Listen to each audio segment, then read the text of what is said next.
Pendant des années, on nous a dit de nous méfier des graisses saturées. Alors, comment expliquer qu'un aliment qui en est composé à plus de 80%, je parle bien sûr de l'huile de coco, soit tout d'un coup présenté comme un super aliment?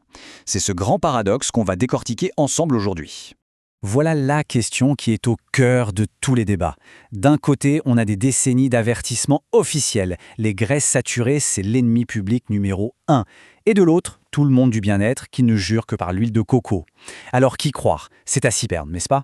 C'est un peu comme un match de boxe. Dans un coin du ring, on a les poids lourds de la santé comme l'American Heart Association qui décrivent les graisses saturées comme des saboteurs d'artères. Et dans l'autre coin, l'huile de coco qui se pavane avec ses plus de 80% de graisses saturées, adulées dans le monde du bien-être. C'est un vrai choc des titans. Alors pour résoudre ce mystère, on va mener l'enquête étape par étape. On va d'abord déchiffrer le code secret qui se cache dans les graisses. Ensuite, on verra comment l'huile de coco peut servir de carburant à notre corps et à notre cerveau. On découvrira même une utilisation très ancienne et assez surprenante, avant de rendre notre verdict final basé sur des décennies de recherche. C'est parti. Très bien, commençons notre enquête. Il se trouve que la clé pour tout comprendre sur l'huile de coco ne réside pas dans le mot graisse, mais plutôt dans les petits détails de sa structure chimique. Tout commence avec des molécules appelées triglycérides. Pensez-y comme aux briques fondamentales de la graisse. Et un peu comme des briques de Lego de différentes tailles, eh bien la taille de ces molécules de graisse va complètement changer la façon dont notre corps va les utiliser. Et c'est là que ça devient fascinant. La plupart des graisses qu'on mange, celles de la viande ou du beurre par exemple, sont des chaînes longues. Le corps les gère un peu comme des bûches de bois. Ça brûle lentement et c'est super facile à stocker pour plus tard. Mais l'huile de coco, c'est une toute autre histoire. Elle est faite de chaînes moyennes. Et ça, c'est du carburant de fusée. Ça brûle très vite pour une énergie quasi immédiate. Le terme technique à retenir, c'est donc triglycérides à chaîne moyenne, ou TCM. C'est ça, le secret de l'huile de coco. À cause de cette structure, le corps la traite d'une manière complètement différente, en court-circuitant le processus de digestion habituel pour la transformer directement en énergie.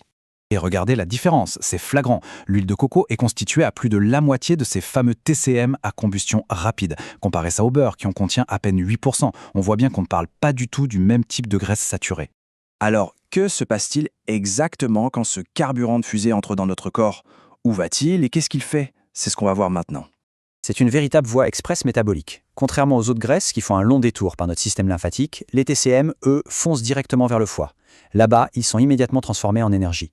Et une partie de cette énergie prend la forme de cétones, qui sont en gros un super carburant pour notre cerveau. Et ça a des implications vraiment intéressantes.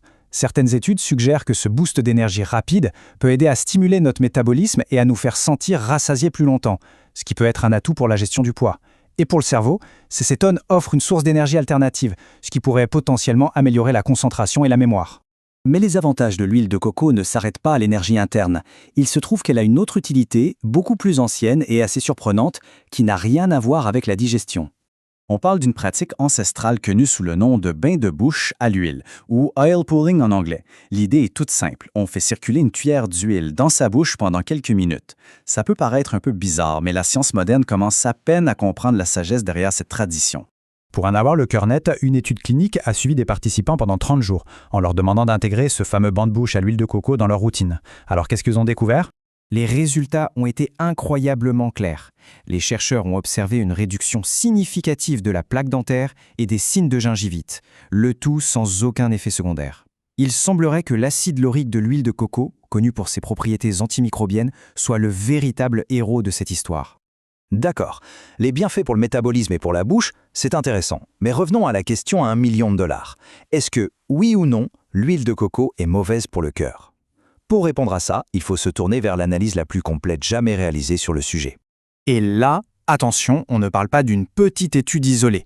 Des chercheurs ont rassemblé les données de 26 études différentes, couvrant plus de 40 ans de recherche. C'est une quantité de données absolument colossale.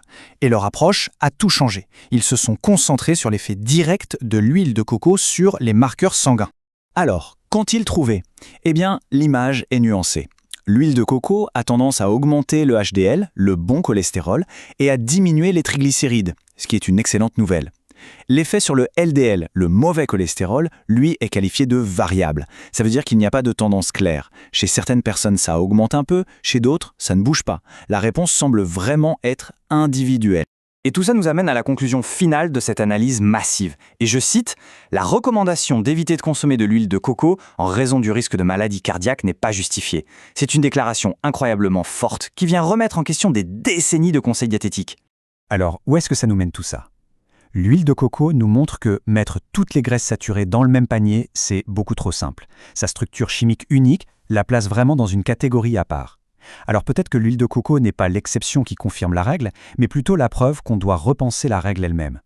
Après tout, en nutrition, c'est rarement tout noir ou tout blanc, et l'huile de coco est un exemple fascinant de ces nuances de gris.